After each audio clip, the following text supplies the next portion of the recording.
today we visited Best Brains, and it was really cool, super interesting, learned a lot. So Sarah, do you want to? Yeah, so in my intro video, I did discuss my prior knowledge before going to Best Brains about the Agile method that they utilize.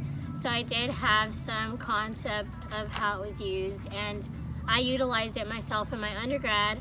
And while I work in IT and I feel like it was very IT based, it's pretty cool that it's applicable to different maybe careers, and I guess I'll discuss that aspect of it. Yeah, so even though Jacob and I are marketing majors, I think it's definitely something that isn't just for IT and information systems.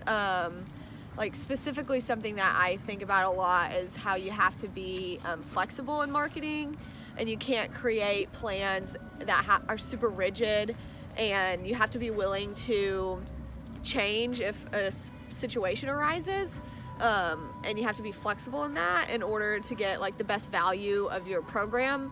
So you can't just stick to what you decided at the beginning, because the world is crazy and things will change.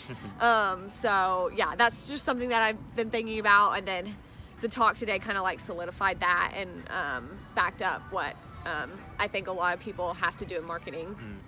Yeah, I think for me, one of the things that stuck out as unique and interesting was he brought up this contingency between the idea of making products versus making projects and focusing on one or the other, and he really pushed the idea of focusing on products.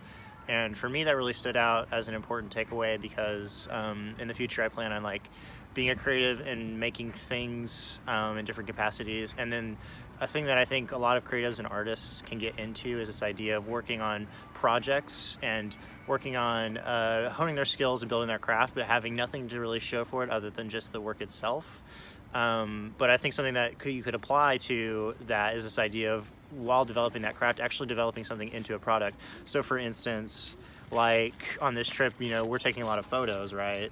So you could, instead of just having a lot of photos for an album or something, you can make use out of that by turning it into a product, whether that's a zine that you print and publish yourself, and share with people online, or even if you're just marketing yourself online, on social media or something like that. For sure. I think that is an important takeaway for me, because it kind of is the best of both worlds, where you can sustain that lifestyle, or that career rather, and then also be able to build your skills for the long run, and then hopefully have a good time, having fun and making the money.